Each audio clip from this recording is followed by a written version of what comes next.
Hello and welcome to I'm Not a Player, I'm a Gamer podcast. I am your regular host, Miles Tarry. As always, thank you so much for tuning in. It's always great to have these weekly episodes that are dropping, and so many people are wanting to get involved and talk all things esports. So, as always, I love the feedback that I'm getting from everyone. So, just keep listening, guys. Let me know what you think. If there's any changes you feel that are needed, I've had some people suggest some things that I've introduced because listen, this is just a sort of thing I wanted to get involved in, but when I start getting talent involved, they start giving me ideas and tips of how to do things differently. I'm there like, see, this is why you're paid the big bucks. But talking of, see, my transitions are getting better and worse as I go.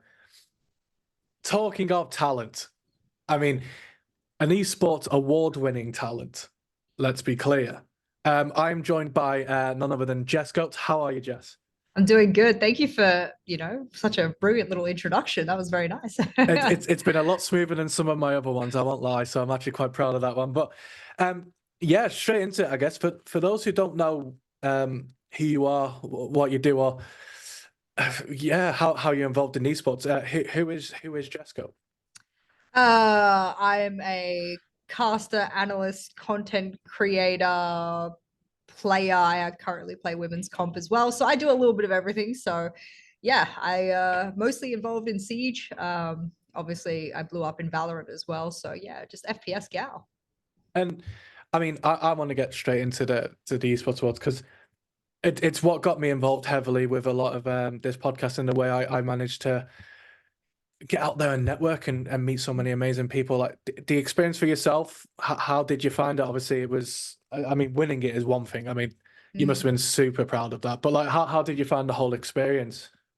A lot of people don't know the story about the whole I've been on the panel for a few years, and I knew how serious it was. I knew how intensely they took the process, how vetted everyone was on the panel. So I knew, like, if you want an esport award, like, you were getting the thumbs up from like the biggest industry people available. So I was like, okay, like, I know because I sit there in the calls, so I know how intense this is. So I actually couldn't go to the awards that I won because I had a job in Sao Paulo with Red Bull Gaming for one of their events.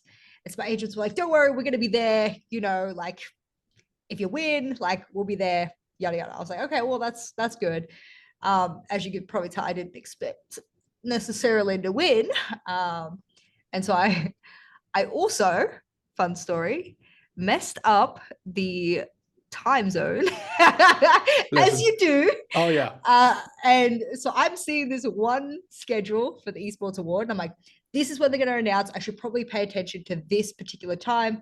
I do the time zone converter for time in Brazil, and I've whacked it. I don't know how. I've just made it the most whack time zone conversion. It was not anything relevant. I actually thought it was a whole like 24 hours later. It was really bad. I stuffed up the time zone, and it was about 2 a.m. in Brazil, I think. And my phone starts blowing up. And I don't know why I'm awake. I don't sleep usually till about 3 a.m. yeah. But I was like winding down in bed, and lights were all off and everything. And my phone starts blowing up. And I think one of the first people to manage to get through to me was Parker and Tero Mackay, who I think was at the awards. Yeah. And he goes, "Yo, bitch, where are you at?" And I'm like, "What does that mean?" I was like, "What do you mean?" He goes, "You won, you idiot." And I was like, and so I stood straight up, like, and I'm alone in this dark hotel room with the beautiful city skyline of Sao Paulo from Yeah. like the 30th floor or whatever the hell Red Bull was putting me in. It was gorgeous. Um, and I stood there, I looked out there, I just cried. Yeah. I cried a lot. So I don't even that blame was you it. either. I cried by myself in my hotel room in the middle of Sao Paulo. Oh man. So it was desk analyst of the year. Yeah. And how many other people reach out? I can imagine like one message comes through and you go, okay, so something's happened here. And like you said, like was it just an onslaught then? Was it like Yeah. because people I don't think people realize like the sort of the amount of people that are watching and tuning in for that. And then obviously Mm. when your social media, the moment it's dropped on social media, it must have just been like a surreal like 24 hours after that. I I wasn't really sure. how to feel, because it also was like a real like a moment of an epiphany for me as well, because I was in talent work, working my butt off for years, fighting visas, moving to 4 different countries. I was working multiple games at the top level. I don't think I really had a mental break at all.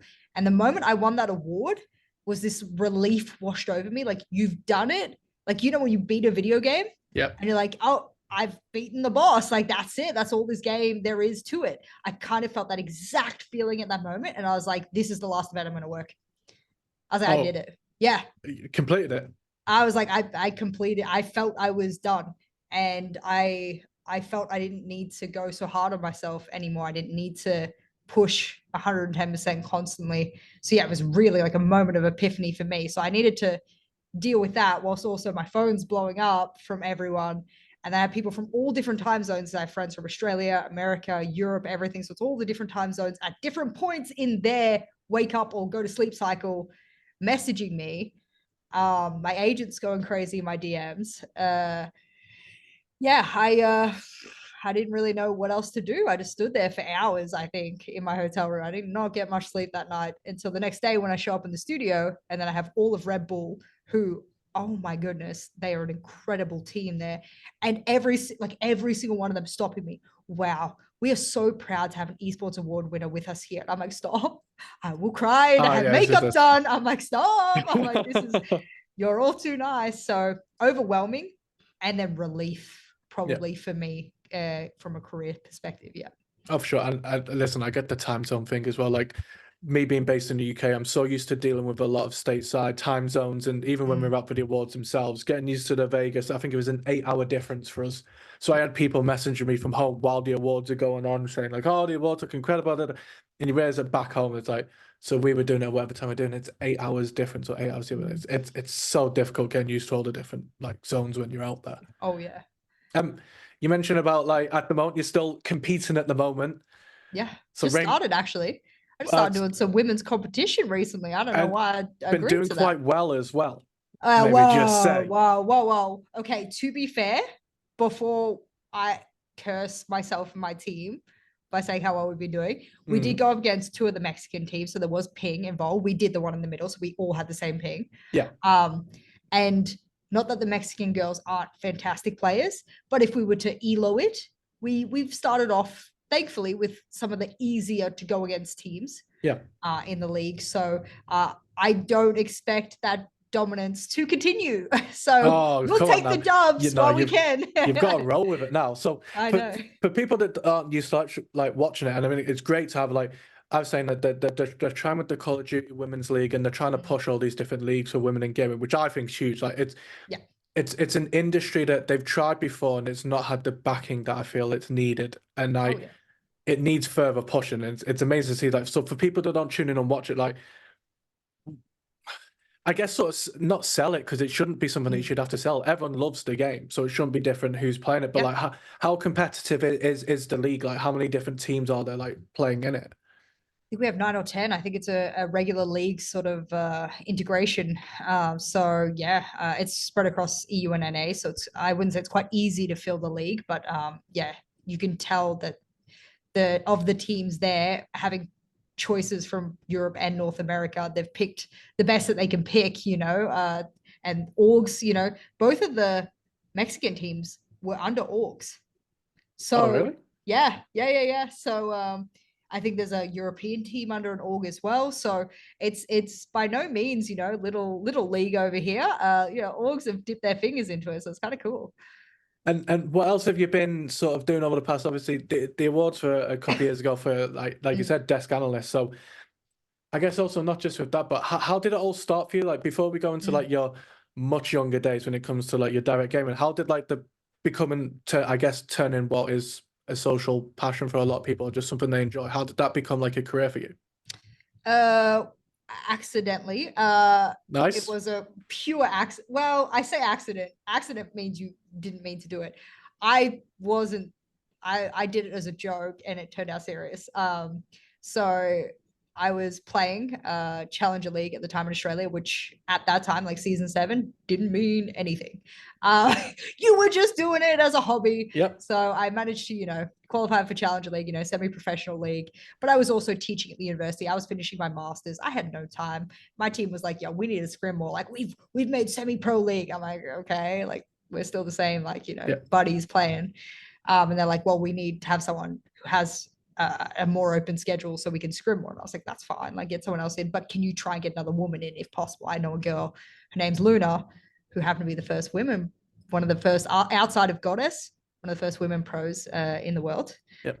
So I kind of started an ego boost, but I'm kind of proud that I was part of her initial start in that sort of pro league era. But I did that, and then I stepped back. I stepped in the sub position. Was finishing my masters, teaching at the university. Was very happy, just streaming a little bit here and there. And then Penta, who obviously everyone knew from being the world champions, put out a post to say that they were looking for an analyst. And I was like, "Wow, I know the game like the back of my hand. Like I was captain in my team, IGL. Like, I'll just put in like it was like what we call in Australia like a shit post. You just put it for fun, whatever, just playing fun." So I put in a little application, and they said, "Can you do a mock analysis of blah blah blah team?" So I touch type at like 100 words per minute, so it certainly did not take me long. And I mean, that's a brag in pages. itself. That I mean, I wish I had that. So my hand-eye coordination when it just comes to gaming's bad enough, let alone when it comes to typing. I had to learn. I mean, when you're at university and you want to be no, let's be honest. I wanted to say efficient, but if I'm being honest, lazy. Yeah. You want to be as lazy, you just want to get that done as soon as possible. So I sent in, did this mock report. They go, "Oh, this looks really good. Could you do another one for this team?" I said, "Yep, there you go." Blah blah blah. Blast it through. I don't know where I thought this was going because this team's German and I live in Melbourne. So I was like, "Where would this even go?" They go back to me and say, "Our team would like to speak with you in TeamSpeak," and I was like, So suddenly all this jokey thing became serious. And so I'm like telling my friends, and they're like, "You're lying. You're lying." Like, of course I'm lying. Like, I was like, "Okay, like, whatever." So I meet with them in TeamSpeak, and they're all very shy, which once you get into the world of pro esports, you realize that these are just big babies. They're not like the gods that they look like on screen. So at the time I was like, "Oh my gosh, like these are pro players." On the Discord, blah, blah. And at the time I was married to a Swiss Greek woman. And so her family lived in Switzerland. So moving over to Europe was not out of the equation. And I was finishing my masters anyway. And yeah, that just they go, "Well, when can you move?" And I was like, November. So I moved, and then I realized what gaming actually was in the Northern Hemisphere. And I don't know. And again, I told myself, just go and coach for a year or two, right? And a year or two in a life cycle of a team is actually super long. Yeah. So I was like, that's actually long. And then just come back, like teach at the university, get your PhD, do the whole professorship, like everything I was doing anyway. We're now in 2024. And I have not gone back. So There's still time. There's still time. Is there? I've been here since 2018. But loving it. I mean, I love Europe. I think Europe's my vibe for sure. And I've done so much in gaming, and it's been diverse enough that I've obviously enjoyed everything. So yeah. And what was gaming like growing up Australia was? Like you said, like the difference when you then moved across to like Northern Hemisphere, you look at Europe and how gaming is for them. Like, was there as big of a difference as you're making out? Like, was it huge or massive? I cannot explain. If you're Australian or New Zealander and you're watching this, the money in gaming in Europe and like in North America, like when I tell people my daily rate for broadcasting in North America, Europe, and like they're an APAC talent, they're like, "What?" I'm like, yeah. And then people are like, how do I get involved? Right. And so, I mean, I'm sort of a unicorn in that not a lot of APAC talent make it overseas. You have to have to fight to be one of the best. Visas are almost impossible to get. It's a nightmare. It actually is a nightmare. So yeah, it's not easy, but the difference is unbelievable. I was a competitive Call of Duty player before I moved to Siege. I was young, when you're 15, 16, of course, everyone plays competitive Call of Duty, wages, everything like that back in the day anyway. I did game battles for a long time, and I always thought to myself, So do you know what? I might stand a chance here. And then I got schooled very quickly. I went, no, it's not there. Yeah. Yeah. So I started there and then realized there was actually a whole world in gaming. So yeah. Awesome. So obviously you're doing amazing at the moment with Rainbow Six. Are there any other games that you sort of try and play at the moment, or is it difficult to play a different game while trying to concentrate on Rainbow Six at the same time? I obviously like worked a lot of Valorant, and I preferred to watch and analyze it than play it. I don't like the shooting mechanics in Val. A lot of people know that about me. It's incredibly different to Call of Duty and Siege. So I'm not a fan of how the bullets move and the reticle in relation moves. So playing it is not my thing. So I much prefer to watch. But recently, and I have more than 10,000 hours in Siege, and I know my addiction to Siege is strong. Like I will, until the game dies, like, you know what I mean? Like ride or die, your girl's there. So I know where I'm at with Siege. But then I started to like watch Apex, and I was like, look, let me give it a go. Like I tried arenas back in the day, and I was like, yeah, it's okay, like whatever. But the TTK is super like long, like it takes forever to kill. So I'm like, blah, blah, blah. So I was making excuses, not a battle royale girl, whatever. Then I started to play a bit of Apex, like with some friends who had played Apex before. And I was like, oh no, guys, it's that addiction feeling. Yeah. And boom, I am mid addiction. I'm in this like sand right now with this. And I'm like, oh no. And I try not to play it simultaneously while I'm playing Siege like too much, because two addictions at once. Oh yeah. It's like that's bad. Like, and I think a lot of it's actually a problem. Like gaming addiction actually is a problem and something I struggle with a lot. As a young adult. But yeah, Apex has got me by the throat a little bit. I'm not gonna lie. So we'll see where that heads. I'm not gonna lie. Yeah, it's a game that, but I remember when it first came out, I played it, and I played it a bit and thought, okay, this is new, this is different, because I was obviously used to like Call of Duty, Battle Royales, and obviously PUBG and stuff, and I thought, oh, it's a little bit different. Don't mind this. I was always prone to dying to full damage, so suddenly that was gone, and I was like, excellent, bring on more of this. But then I didn't play it for ages, and then funnily enough, we had Spider Tiff on, and she was talking about it, and just from talking through it and going, do you know what? I'm just going to watch a bit of what's going on. Just loaded up Twitch, just searched it, and just seeing people play it, and I was there like, I think it's the same with Valorant for me. Like I never enjoyed playing Valorant. Yep. But I can log on a Twitch stream and watch someone play it and love it. When I'm done with this podcast, hear me clearly. Your girl goes back to her Airbnb. She puts Hal on the big screen.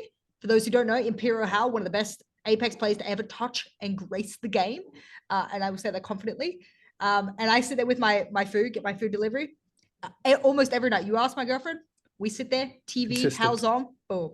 Awesome. Well, that was going to go into my who do you watch content. So I was wondering, outside of that, like, I always find it interesting to hear. So content creators and people who do the casting, who are the people that they watch? And a lot of time, I can imagine for yourself, if you know that you're about to cast a certain game, for example, you would want to put a lot of time watching that game. So if you were playing Rainbow, if you're playing Siege, for example, you'd play tons of hours of it. You can talk about it really easily. Like, who are your like go-to to watch it, other than obviously who you've just mentioned that? Well, how for Apex? Yeah. For Siege, it's a little tricky because who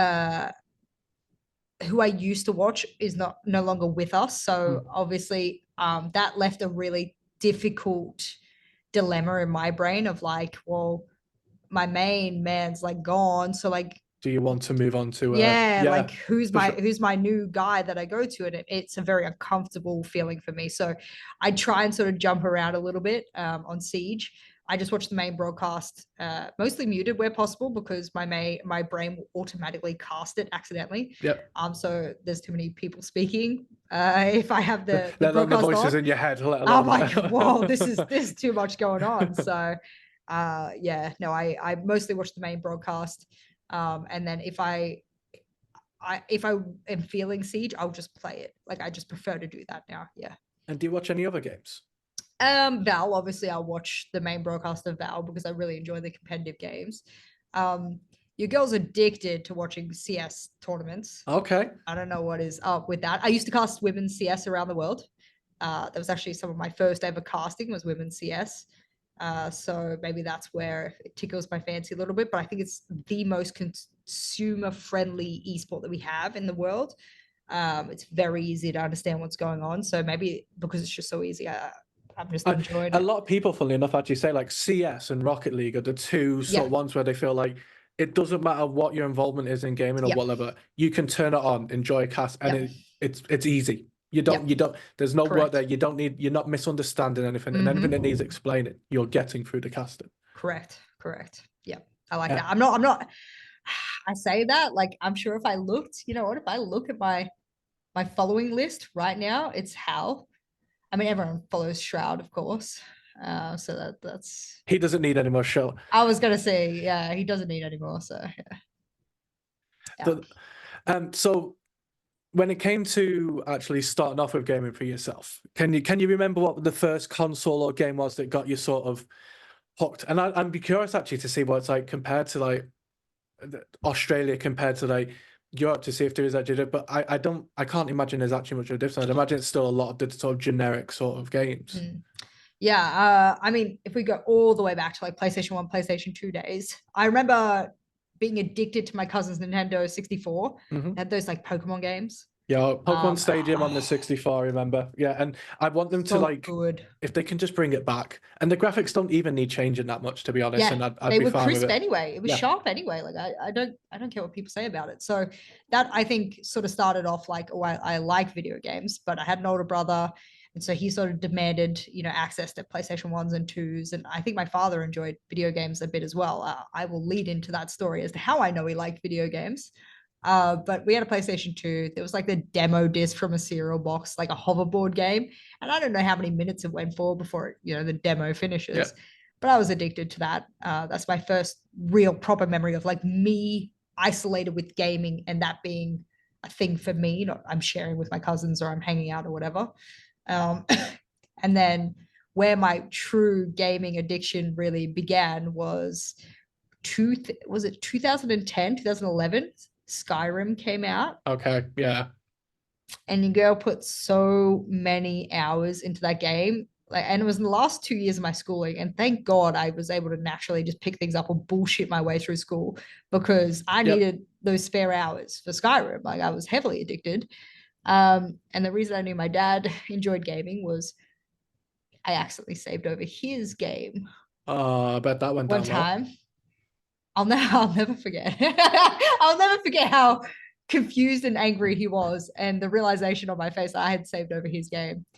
Yeah, we'll never forget. But yeah, Skyrim really, skyrocketed me into heavy gaming. Have you tried playing it recently with like the No. mods and stuff that are upon it? Like it went past the stage of being insane. Like it was weird, and then it just got really weird fast. I've heard it's a very hardcore scene, and the reason I don't really play RPG anymore is because I know how I felt about Skyrim all the way back then. If I start something now, and I did it with a gacha game on my phone, accidentally the last year, I downloaded one. My friend said she was playing Sky.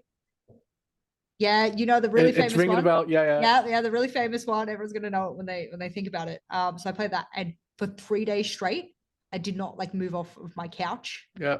Like I'm like, whoa, this is dangerous. I don't play RPGs. I know where my limit needs to be because I will get sucked into the story so heavily I won't move. So it's just gets banned from RPGs where possible. This is what I explained to my partner that she always. So whenever we talk about esports and games, she loves the idea of the award shows and all these places that have the red carpet, and she can do that side of it. But she plays so much mobile gaming, and I don't think people really appreciate that. Like, if you're playing a game on your mobile, regardless of what it is, like you are a gamer, and it can heavily develop off that very fast. Like you said, if you start an RPG on your phone, if you discovered it, then you can do that on your PC or console. You're gonna like hours disappear so fast when you're playing those sort of games. Oh, it's awful. Like I had a World of Warcraft account 2000 and whatever when World of Warcraft was free, and danger, like me and RPGs. Danger and like me and like quests. What is up with my addiction to grinding quests? Like if I have like a notification for a quest, it's over. Yep. It won't stop. I won't stop. And like I'm telling you right now, like me thinking about it, PTSD right now. I'm telling you. Was it competitive in the household of gaming? Said older brother. No, because Okay. I got good at FPS really quickly. And at that point, my older brother moved out. He's about 7 years older than me. So he'd sort of moved out. And my younger brother really couldn't compete with me at Call of Duty. So yeah, I think I was the one that mostly developed. My younger brother plays too much League. And because I don't play League, it's great. We have severe differences. We don't ever play together because he does an FPS. I don't, MOBA or anything. So it's good that way. I tried League. It's one of them games where I watched so much of it. I thought, well, I must be able to play it because I watched so much of it. I understand what everyone's doing, and then I go on and I'm just so bad at it, and I can't get good at it. I've put so many hours into it as well, and it's just Really? something that's never. Yeah, Oof. I know, and it hurts every time I load it up because I load it up knowing that it's gonna be the same. Like I'm waiting for that moment where it clicks where you think you put enough hours in now where it'll actually come good, and it just doesn't. It's That's like crazy. Because I I know, watch it. Like I will watch yeah, worlds and stuff. Like and I understand, but like I understand the different lanes and the jungler and what they're meant to do and what they're meant to achieve in the gold. And there's upgrades. I don't really understand what they all do, but I understand that system. But that's about it. That's as yeah. far as it goes. And I feel like I have an understanding, and then I play it and go, people must just have more understanding than me. That's what it must be. I don't know what it is. I have to tell Crazy. myself that anyway. Talon esports. Mm, Again, for people that because I've heard of Talon, and I won't lie, I've had to do a bit of like mm. research in the background to understand it a lot more. Like, how did that all start? And I mean, it's going great. Ah, First of all, like, could you imagine it was gonna like be like this? I had them reach out pretty just a cold reach out as well. I don't think I was and I hope I was not in any way ingrained in any of their management or I'm admitting that I did not know them like they knew me, but their CEO reached out and he said, "Hey, been watching you for a while. Talon is run by there's a Chinese Australian guy that runs it as well. So he was familiar with me as an Australian in the scene." And in Siege, that Siege team, Val, that Val team, like they were aware of me and my content as well. And so they reached out and they said, look, and I think it was at the time where Siege required organizations, if they wanted to be in the skin program, to have a streamer.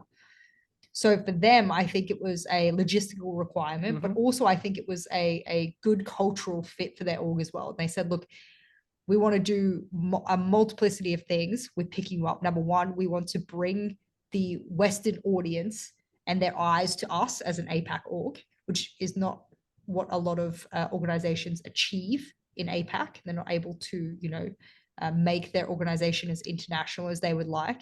And we like your fuck off attitude. And I said, oh, because that's what you're going to get. I'm not going to change for anyone. I had org offers before where strange amount of streaming requirements per week, these crazy deliverables, you're just a number to them. Yeah. You had to prove yourself. And I thought, I'm not signing these crazy contracts.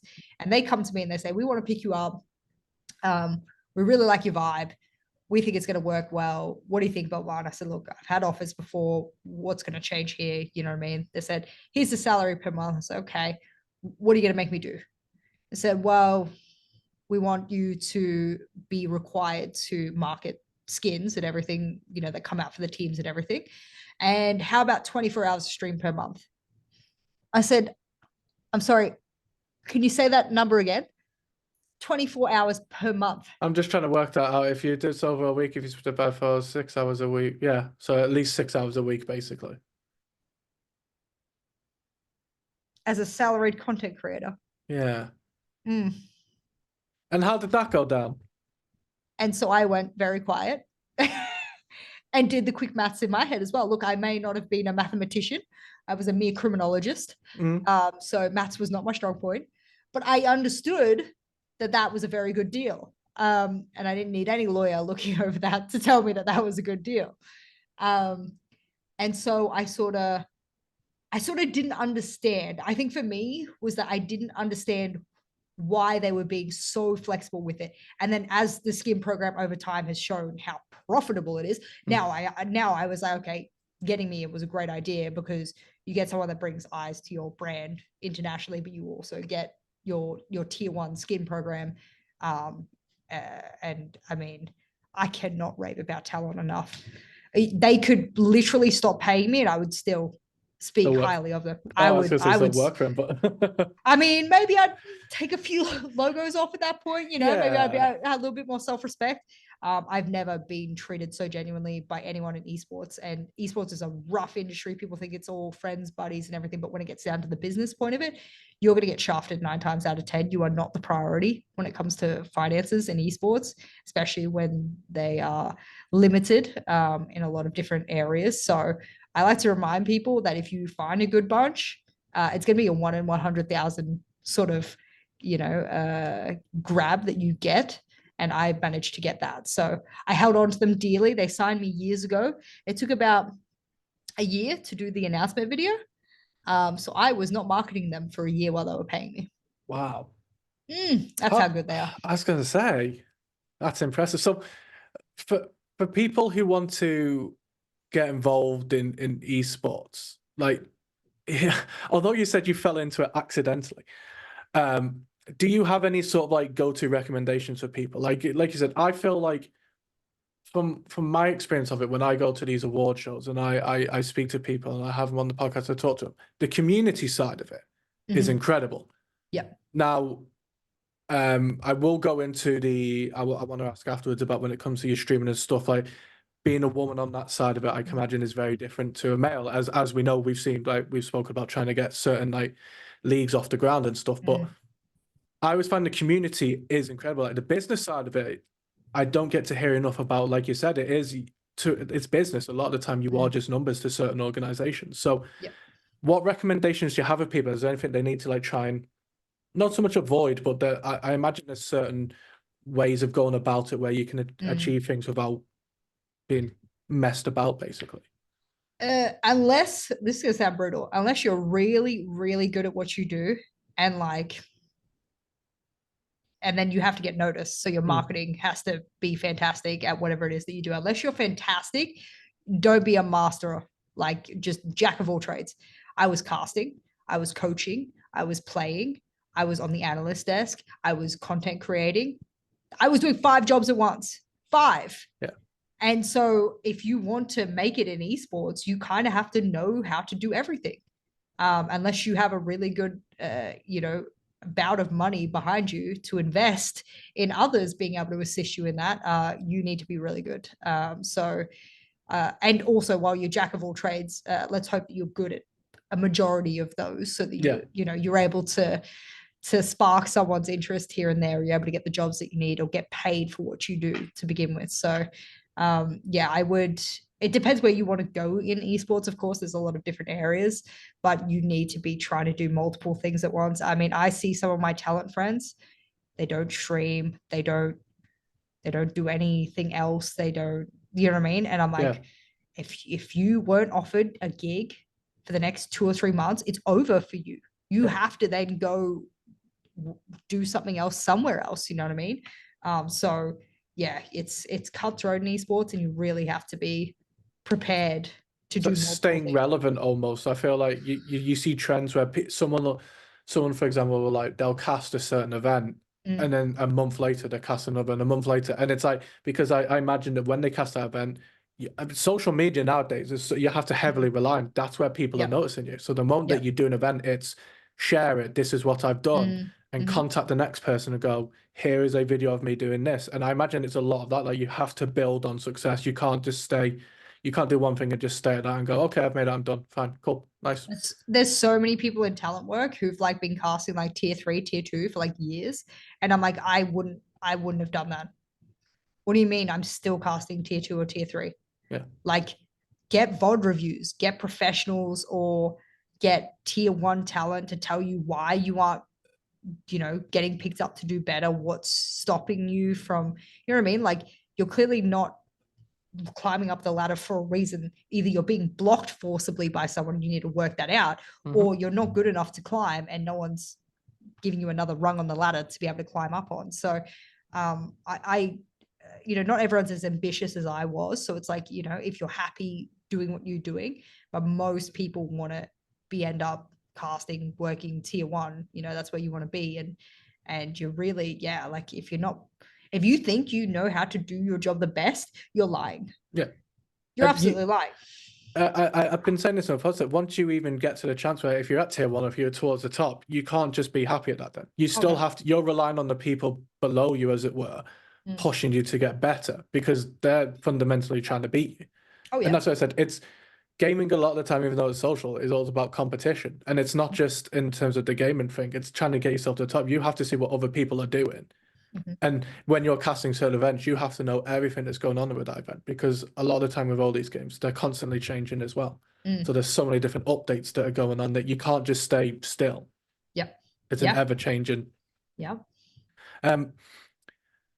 Now, I wanted to mention about, so I brought it up there. So when it comes to sort of content creating, so your streams, obviously being involved in the Siege tournaments, how much do the negatives and positives balance each other when it comes to the community of the sort of I want to call it negative feedback. There's probably much worse words I could use for what I see whenever I'm in like the job that people do when it comes to running just Twitch chats or running chats at events of trying to kick people out and block people and stop all the negative talk. It's the side of gaming that I hate. It's the side that really puts me off. Like something that I love that I try and share with people, but then they see that and go, actually, it can be really toxic at times. Like, how does it affect yourself when it comes to streaming, and how do the negatives and positives sort of balance? I don't really care what people say in my Twitch chat. I hate lying though. Like, I'm a to my own detriment. People have told me I am way too honest. Yeah. And so I don't like when people come in my chat and spread lies. So I am pretty strict about that.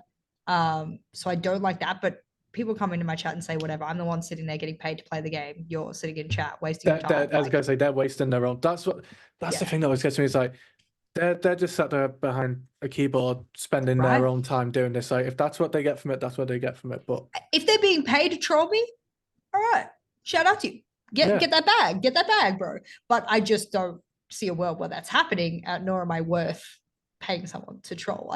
My responses aren't life-changing enough that you're really gaining anything from it. But I will say when I'm streaming, like especially Siege or whatever, if I get a stream sniper, if I get a cheater, I hate wasting time. I'm a really efficient person. I think time is my greatest currency. I'm really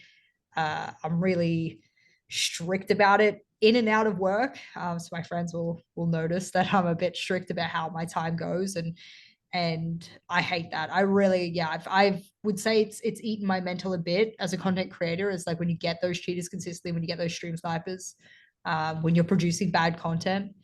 I hate that. That does grind me a bit. I will say I'm probably not long-term built for content. I say that I've been doing it for like half a decade.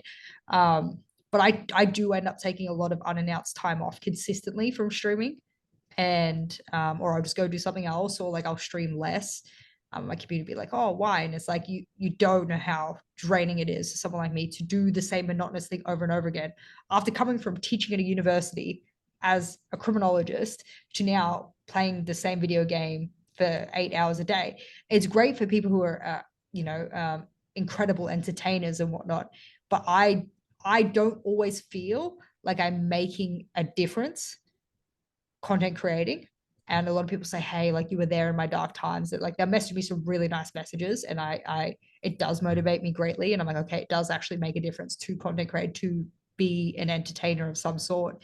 But when you're getting those cheaters, or it's that time of the season where they're kicking off, it's just like you want to give up. I do want to give up content creating a lot of the time, which is such a shame because I'm pretty decent at the game with more than 10,000 hours. So it seems like a bit of a waste. So I don't know. I would say it's a hard one. I love it, but it can be difficult. Yeah. You think you'll go into criminology at any point? I would like to go back into teaching.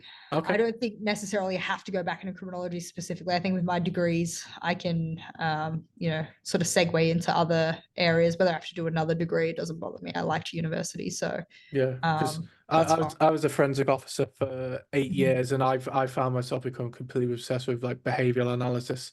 Oh, that's where I Nutter. specialize. Oh, Yeah, listen, yeah, yeah. that is I my thing. specialized. I Yeah. remember when I started off, I started off with like blood splatter analysis and stuff. I thought, oh, this is Oh, super cool. you did the cool stuff. Okay, I never got to do any of that. Yeah, And yeah. then it managed to be like a nice day job for me. And then I discovered like looking into more, and someone said, "Oh, behavioral analysis. You ever heard of that?" And then I looked into it, and that's the Oh yeah. Oh yeah, that's where. if I have an opportunity to go into like Yeah. that's where I'd be working in the BAU. Don't tempt me because I have some people on my LinkedIn saying, "Yo, uh, where is it? Dublin is setting up a bunch of Oh, child don't do sexual that offense because officers." Dublin is not far from me.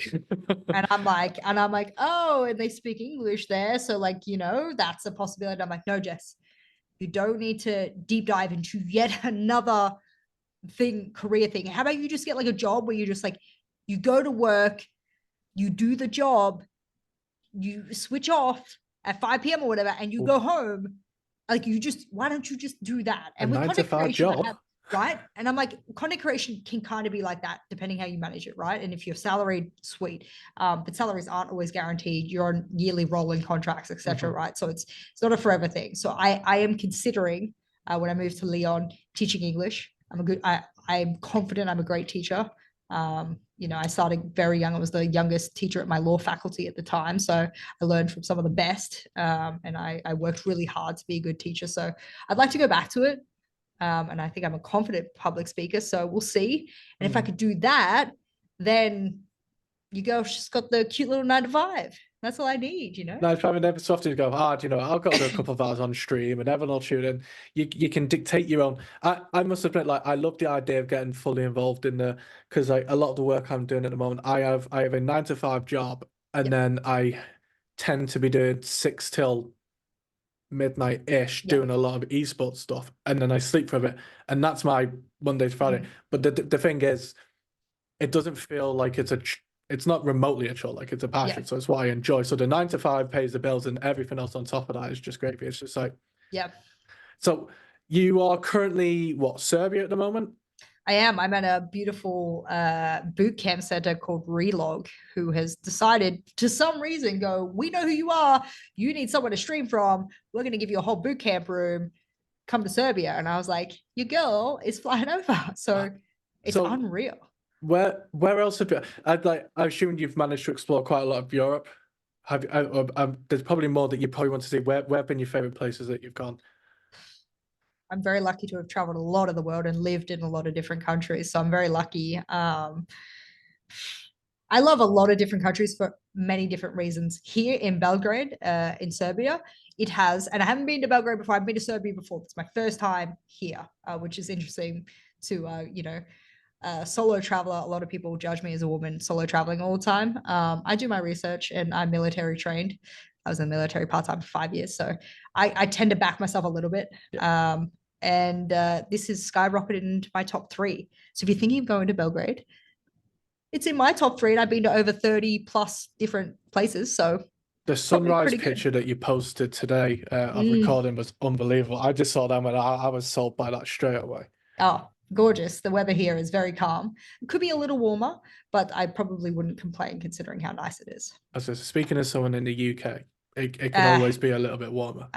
you would like here. Yeah. Yeah. Do you know, it's probably perfect. Whenever the past 2 years when we've gone out for the esports awards in Vegas, it's been about 15 Ugh, degrees, but it's been perfect for me. I'm fine with that. If I can wear a hoodie and like take off, and in the morning it is freezing when there's no sun. right. Yeah. I couldn't believe how cold it was, but then you think about it, and go, it is just a desert at the end of the day. Like if It there's no is. sun, there's nothing there. It is just freezing cold. But then sun comes out like about 10 or 11 o'clock. It's a nice 15 degrees, and I go, yeah, this is because I went. Oh God, it's probably about 10 years ago now. I'd done like a 3-week spell across like Atlanta, Florida, Miami, and Miami was hot, like summertime Miami, and that was too hot for me. That's his way. Like it was I humid, it don't was like too sticky, hot. Yeah. Yeah. and yeah, it was deeply uncomfortable for me. One of the feedbacks I've had on the podcast is different ideas of questions to ask people, and one that we've had come up is, so you've got to do your own award show. Oh. You're in charge of the full shebang. From starting with the red carpet, who would you have as your presenters? And this can be anyone. Now, I've Jackie opened this. Jing. Okay. 100% I have Jackie Jing on my red carpet. That woman is Amazonian tall.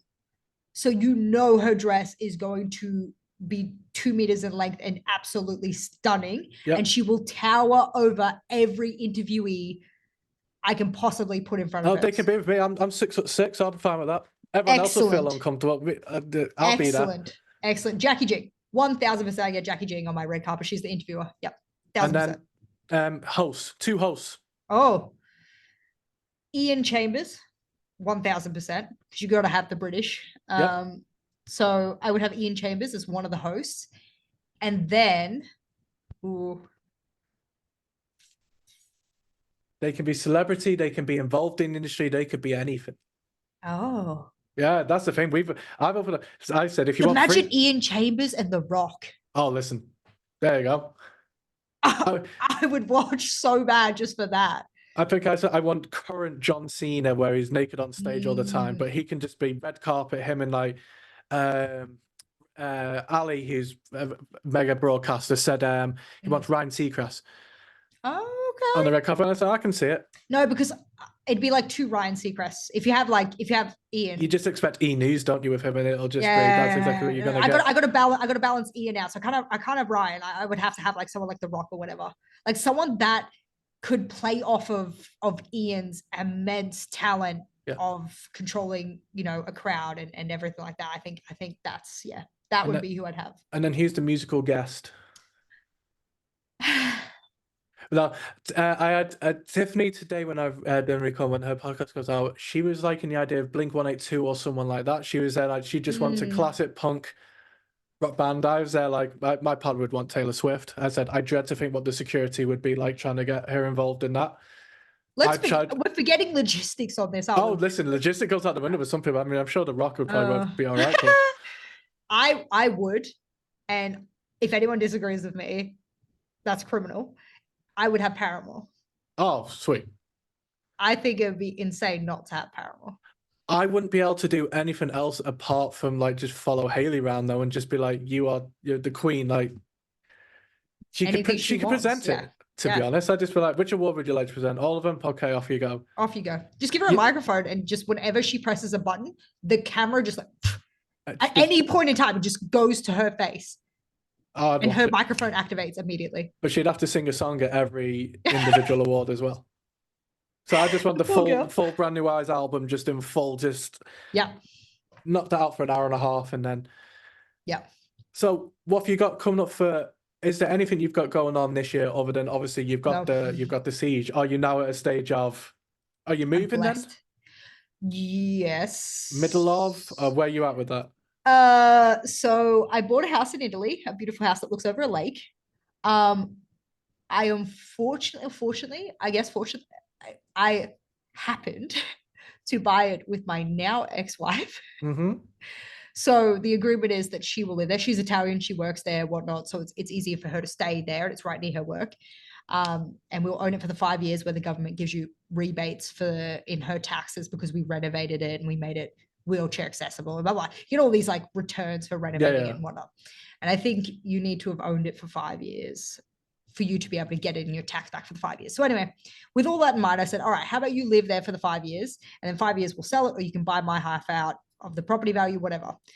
So I bought a beautiful house. I won't live there except for when my ex-wife goes on work holidays, and then I'll use it as my little holiday home. Yep. Yeah, right. So you've got a holiday home in Italy, is what we're saying? Yes, there we go. I have a holiday home in Italy. Nice. An investment property, if you will. Yep. And then I recently started seeing someone who has asked, because what I was going to do after the divorce was just float around the world and just stream from different locations. I've lived in so many countries. I'm really comfortable moving around. I've lived out of suitcases before. It really doesn't bother me to be nomadic in nature.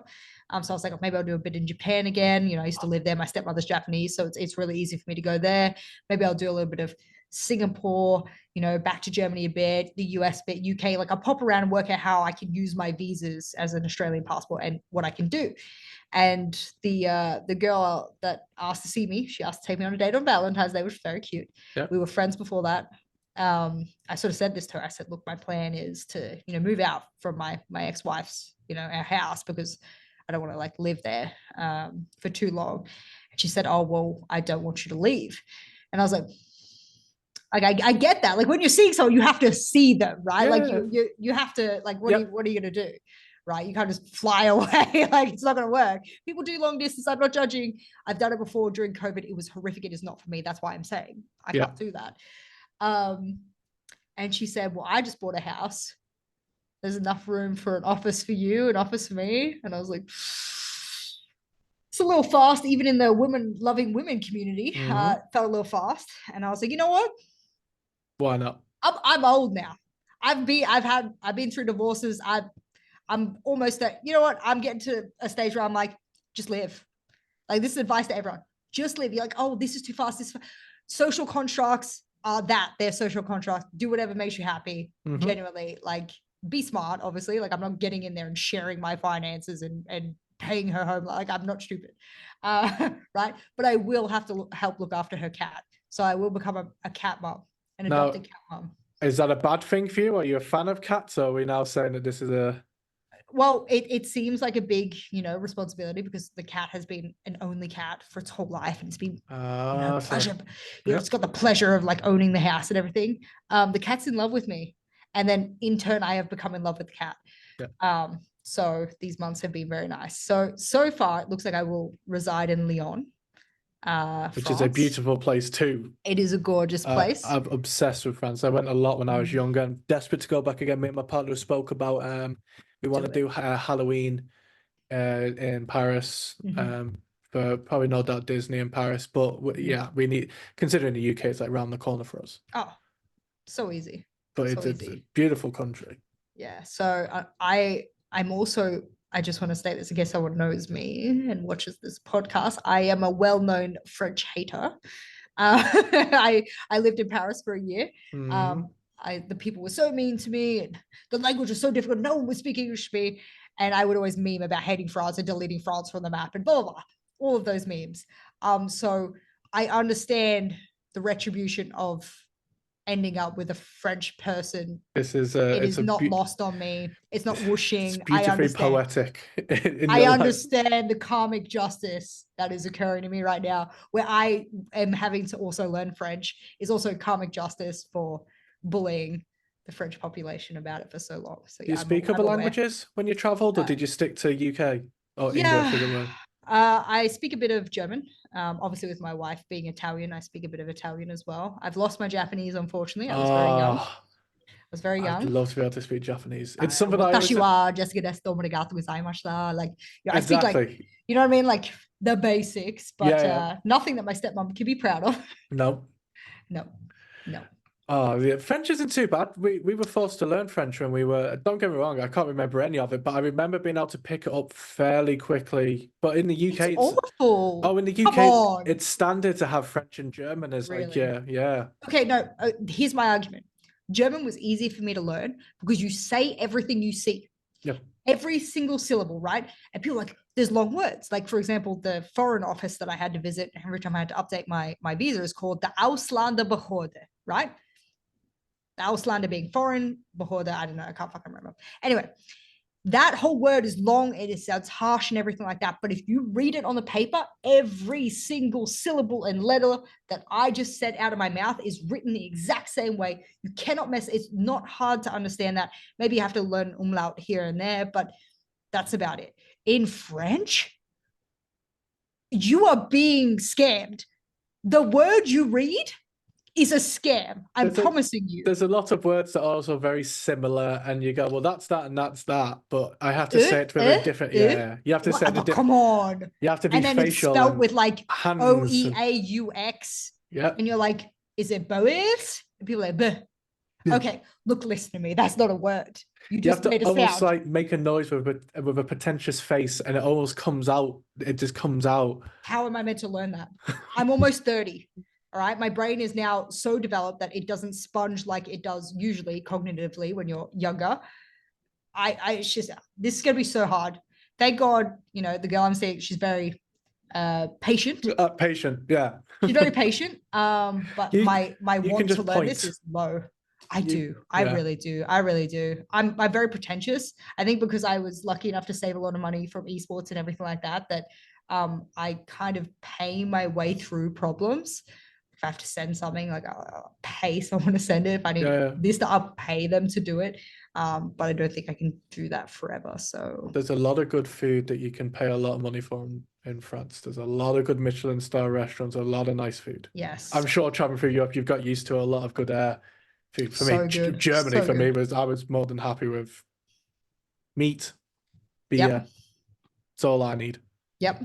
Yeah, I'm not picky, but I've been to my fair share of very good restaurants around the world. Yeah. Portugal having one of my favorites. So Oh, yeah. I love Portugal. Normally for golf more than anything, but that's just Oh, my family is huge golfers. You know, Mark Leishman from Australia. yeah.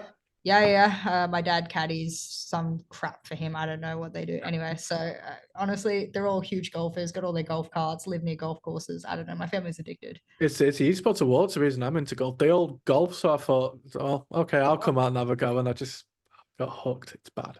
It's like gaming. Don't start me. I'm a left-hander, and so is my father. So it's already difficult enough as it is for me. Oh, I inherited left-handed golf clubs from my granddad, and being someone that's right-handed, I had no benefit to these clubs Yeah. whatsoever, but I have them. At There you some go. point, I'll make some use to them. Um, also, well, first of all, thank you so much for coming on and talking all about Jess and the world of esports that you're involved in. For people that want to be able to catch any of your work, where's best to find it? Firstly, don't save yourself. Um, If you want Serbian sunsets, though, I mean, oh, hey, look, if you want unhinged content, please follow my Twitter, Jess Goat. I post the most unhinged thoughts, feelings, ideas. Um, uh, Known to man on Twitter. I don't censor myself. My agents probably wish I would. I do not. If you want to watch gaming content, of which I believe I'm pretty good, I'd be probably one of the top 5 women in the world in Siege, which in the world is not bad. no. You can catch me on Jesco on Twitch. Same on Instagram, although I don't really know how to use Instagram. Somebody please help me. This is a cry for help. Please manage my Instagram. I don't know how to do it. Same on TikTok. Also don't know how to do it. Please manage it. Somebody help. I need help, please. Oh, I haven't even thought about TikTok. I have a TikTok account for my partner to send me TikToks, and that's I'm all it's addicted. there for. I have nothing. When I go back and I'm going to watch Hal stream for Apex, I will also, almost like a Gen Zer, this is the only time I do young people stuff, is when I also open TikTok at the same time I'm watching a Twitch stream.